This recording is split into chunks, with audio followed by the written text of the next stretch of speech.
Hello and welcome to the Athena 40 podcast, Bouncing Back.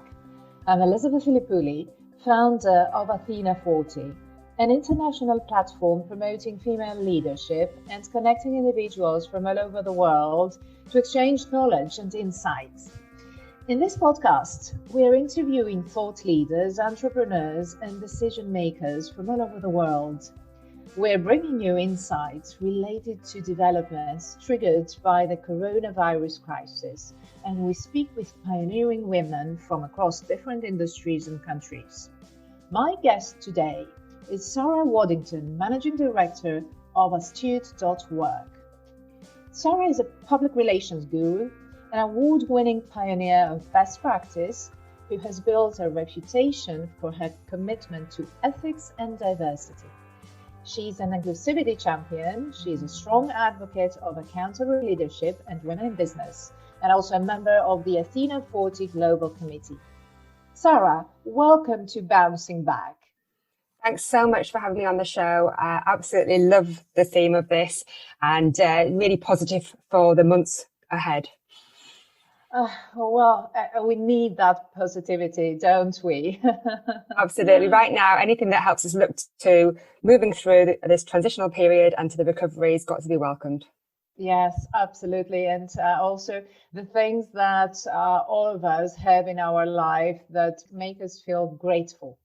Absolutely. And I think everybody has their own challenges right now. I'm very aware of my own privilege, but, we face our own very typical situation of having contracts still coming in, so we're fortunate there, but trying to manage a very busy business during a crisis with homeschooling and children around is quite trying. Of course, the usual thing that everybody has of just trying to manage anxiety around friends and family who we're not so close to, we can't see, but still grateful for that. We have access to all the things we need, and like I say, life can continue in a kind of usual way. Absolutely. And today, I would like us to look at the pandemic's impact on the public relations industry. And of course, this is a crisis that generates uncertainty, and it has an enormous economic impact, which will affect industries, business lines, and society as a whole. However, the crisis spells opportunity. And I'm sure that you must be super busy these days, helping and supporting clients. What are the main issues that your clients need help with? Yeah, sure. It's a good question. And it's an interesting one because obviously the PR sector has been impacted just as other sectors and industries have been. But you're quite right. In every crisis situation, every time of change, there's an opportunity.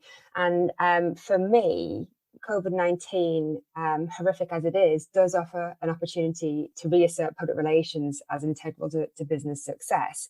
So in terms of how we're working with clients, what we're trying to do is go back to almost the very basics and look at how, first off, how businesses are working right now, how they're operational. Can they be operational? Obviously, the first thing is making sure that all their staff and their stakeholders are safe and well, and that are being well communicated with.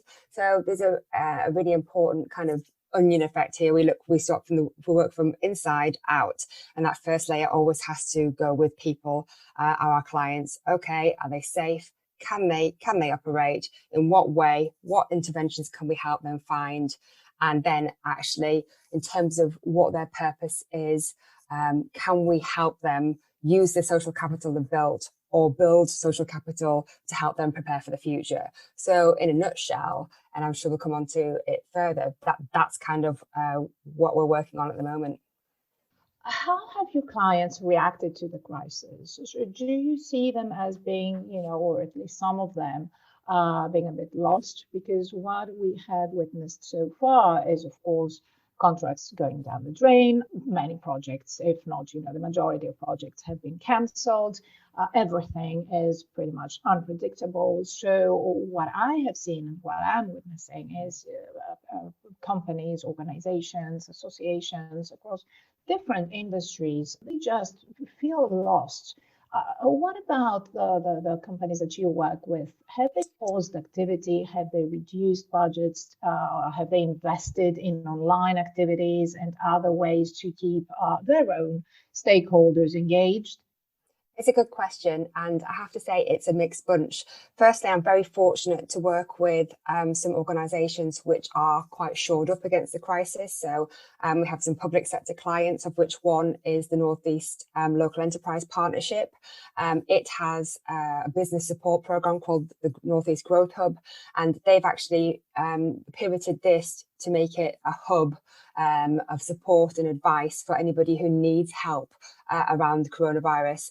And the Northeast LEP, working with other partners, has also launched something called the Northeast COVID-19 Economic Response Group.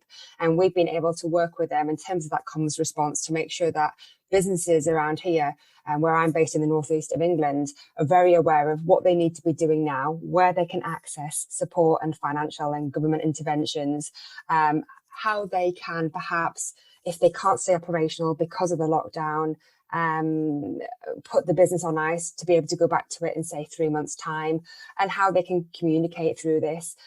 So that has been obviously very fortunate for us as a business here at Astute.work, but obviously great because it means that we're doing work that impacts on the ground and has is of use and of benefit to local businesses to us. But we have had other businesses who have had to furlough staff. They've had to take the government incentive to do that because they can't operate. We have had other businesses who are looking to do more online. They had the ability to do that. It's taken a bit of investment to get that up and running, but it means that they can still operate and generate income at the moment. Like I say, very mixed bag. We have a few who are trying to raise money for like investment money. That's obviously paused at the moment. And it's just difficult for people. And I think the other bit where we've been able to add value is Astute.work as a virtual agency. There's a core team of 10. We can expand that as needed, depending on the work that we've got in, have a number of trusted associates we work with. But we have been working virtually for a long time now, and everybody's had to move to home working. So the fact that we've been able to provide help and advice in that respect and help people kind of acclimatise to the change, get used to, we've been able to recommend and help people get used to new technologies. That's been a key thing in this transition, because it's not just been about can the business still operate. The human impact has been significant, and it's really important to take that on board. And even now, where people are kind of getting used to the situation, they've had to process so much so quickly. People's minds are only just catching up, and you can see that there is some level of exhaustion within teams, and we're just trying to keep people motivated going forward and celebrate the small wins, and I think that's really important to do right now. Do you think that some industries will be more affected than others? Absolutely. I mean, I don't know about other countries, but I would expect to see certain global trends. Certainly, I mean, you look at the travel industry, much of retail, hospitality, all the bars and hotels and restaurants around here have been closed, and that's significantly impacted anybody within those sectors. What we're trying to do across here, certainly working with the Northeast LEP, they've got an initiative in place where they're trying to repurpose talent, so that if you have an industry where you have some very good people, for want of a different expression, that you can provide training and perhaps have them repurposed so they can go into a sector where there is a significant shortage of talent. For example, health and social care sectors right now, where they're really struggling to manage demand. And I think that's important. I don't think there's any industry that hasn't been affected. Obviously, some are booming, so that there's a big jump in government and public sector work, as you'd expect. Anybody in education and home learning is having a bit of a boost. Home entertainment and gaming, I mean, they're all sectors that are burgeoning at the moment, as well as things like IT security and communication, as you might expect. I mean, everybody has jumped onto video conferencing calls now, so boom time in that particular industry too. What do you hear from women business owners and women entrepreneurs? And do you think that I know that you are a champions of women's rights and women's empowerment, and we've done some great work together on projects, Athena 40 and Global Thinkers Forum, to support women and to help them promote their projects, their ventures, their companies. Do you think that this crisis is going to affect more women entrepreneurs than it will do men? Oh, it's a difficult question, that actually. I don't know. I find that women entrepreneurs and women business leaders are incredibly resilient, very entrepreneurial, and very quick to find the opportunity. We are kind of used to juggling, particularly people with families. You often find that women entrepreneurs will have families and they're managing home, family, and the business, and or any other initiatives that they're leading. And they're used to that juggle. So I think that resilience will come to the fore right now. I've certainly seen a lot of the women leaders around me be prolific in the work that they're doing, in terms of there seems to be an uptick in what they're delivering rather than a reduction. And it's been fantastic to see large numbers of female voices around me. Obviously, you approached me to do this podcast. I have female leaders in the PR industry who are doing similar things. And I find that quite exciting, actually. And you look at the response in the different countries from governments to coronavirus. And it's interesting to see that the ones who seem to have a more empathetic, more appreciated approach, which is having greater benefit across each country, tend to be the ones where there are female leaders. And I think that that's got to be a good sign for the future. Do you think that the relationship between employers and employees is going to change? I mean, what we see, of course, currently is a lot of remote working, which for sure is going to affect entire industries. How do you see accountability being manifested in the post-COVID-19 era? Oh, well, yes, I think this is going to be crucial, actually. And I think everybody will have a long memory post-COVID-19. And we'll remember the brands who treated people properly and those who didn't. Across here in the UK, we've had a pub chain hitting the headlines regularly. I mean, the man who manages it, Tim Martin, doesn't have a fantastic reputation, but he has been slammed in the media because he, until there was a media and public outcry, was refusing to pay his staff and suppliers until he got a government intervention, until he got a handout after all his pubs closed. People will remember that. And then there's been other examples of different businesses who have insisted employees come into work despite the lockdown, despite it not being safe, despite there not being personal protective equipment. And these are things that will last in the memory for a long time, and it will affect consumers' behaviour. Edelman Trust Barometer did a COVID-19 survey, a very special report, and it was published in March.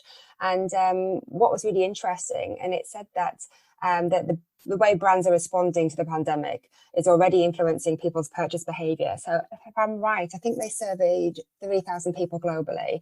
And yes, so 37% of respondents said that what brands were doing now is affecting how they were buying things. But interestingly enough, 65% said that it would definitely influence future purchase. So when they went back out into the world, as it will be once the lockdown's over, that they will change their purchasing, their buying behaviours, depending on how employers treat their staff, but also what they're seen to be doing in society.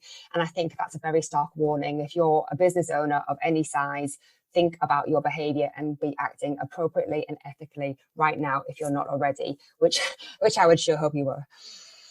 Absolutely. I mean, as human beings, we have a problem, which is short memory. So we tend to forget lessons very easily. I'm not generalizing, but what we have seen, throughout history is that something major happens. Of course, I mean, we adapt to new realities, but then we tend to forget our mistakes or the lessons that have come out from our mistakes. Do you think that this major crisis, as all of us are going through individually and collectively, is going to leave some form of positive legacy? And again, what I'm talking about is accountability, is solidarity, is collaboration. What is the legacy that we will hope to see whenever we exit the situation that we're in currently?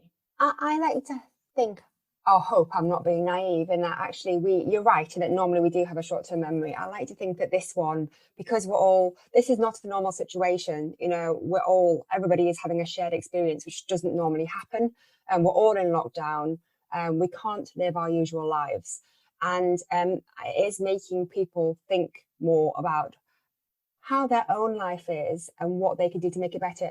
I saw a meme recently that was about to use this time to think about what's worth going back to.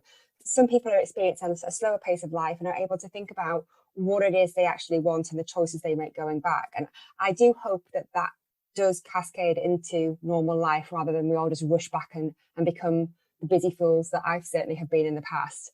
And I look at what the World Economic Forum is doing at the moment, and they pick up on what people are saying and what on different trends, and obviously all the different information that they've got, which are huge amounts of data at their fingertips. And I really was interested in a global risk report that they published in early 2020. And within that, it said that collaboration between world leaders, businesses and policy makers is needed more than ever to stop severe threats to our climate, to our environment, to public health and technology systems.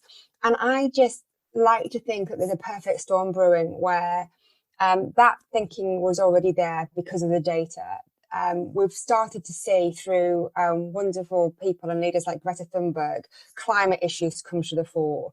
This pandemic has shown how woefully prepared this planet has been in terms of being able to protect the population across every single country where this pandemic is rife, and it's really started to pose some very, very big questions that need to be answered. Now, my business is built on helping organizations build social capital. We want to know, what is your purpose? How can we articulate it?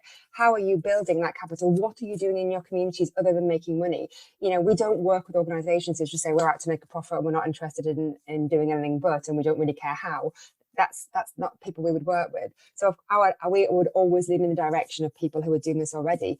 But it's really interesting to see the response to the pandemic and how businesses who perhaps have had to down tools and can't operate are pivoting. They're using their products, their services, their talent to be able to provide a solution to the crisis, sometimes at their own cost. You look at beauty brands which have switched production to create hand sanitizers and PPE. You've got, quite interestingly, supermarkets doing all kinds of really big initiatives to help. So not only are they, opening early to help elderly and infirm and have availability for frontline healthcare staff, they're also pulling TV advertising and donating the money would have spent to that onto food charities. You've got celebrities who are even stepping in and I was thinking, take Rihanna, she donated, I think it was 2.1 million to domestic violence charities. These are really unprecedented things. And you've got big food chains or restaurants who are now doing home delivery to healthcare workers. I like to think that this change and this move, and we've got a very big, local to me in the Northeast, we have quite a well-known fashion designer brand called Barber, and they do outdoor jackets. And they have, and the like that, we have very few gowns, protective gowns in the UK. They have completely repurposed their production. They're using a supply chain to get what they need, and they're making gowns every single day now, and that's what they're doing.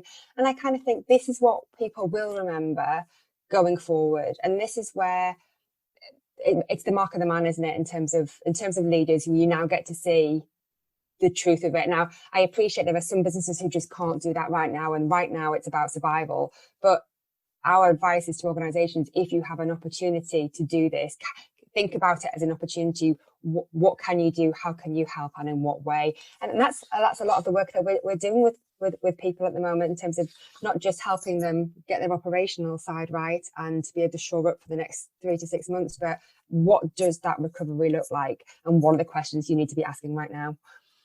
And how, as a private sector and as professionals, they can help our economies recover but also those groups of people who will be more affected by the crisis recover and get back on track and That's get right. And back it's to what thriving. businesses should be doing anyway, in my humble opinion. I kind of think we shouldn't just be all out just to have a successful business. It should be actually what role are we playing in society or within our communities. That accountable leadership piece is so crucial, and it shouldn't be just something that we talk about or is in just published in brand values as part of the annual accounts. You need to be living and breathing it. And I think this is what we're definitely seeing right now, and it'll be interesting to see a change in whether there will be a long-term change of approach after this all comes to an end. And the thing is, we've got to remember from a PR and marketing perspective, social capital, when you've built it, generates such customer loyalty. And not just that, but advocacy. So it's the difference between throwing money at something to shift loads of units and actually engaging someone in a meaningful way, so they want to engage with your brand, so they want to build a relationship, and then you get that kind of lifetime customer value. But not just that, it's more valuable than that, and again, because they'll tell friends and family about you and say you should buy from this particular firm, it's very ethical, this is what it does, this is what I like about it. And in some respects, it's almost just, for me, it's a very common sense way of doing business. And I think the other thing is to go back to that the World Health report I mentioned earlier. Every business has a role to play now. You can't ignore the climate issues. You can't ignore environment and sustainability matters. I think every business needs to think about whether it has a position on things such as fake news, social governance matters. Everybody has a part to play, no matter how small. And these are questions that I believe the PR practitioners should be asking of their organisations and their employers. What is the first thing that you will do when the lockdown is over? First thing will definitely be to reunite with all our kids. I've got a blended family of 5. We only have 2 of those 5 at the moment, and of course with close loved ones, because I think that's my priority first.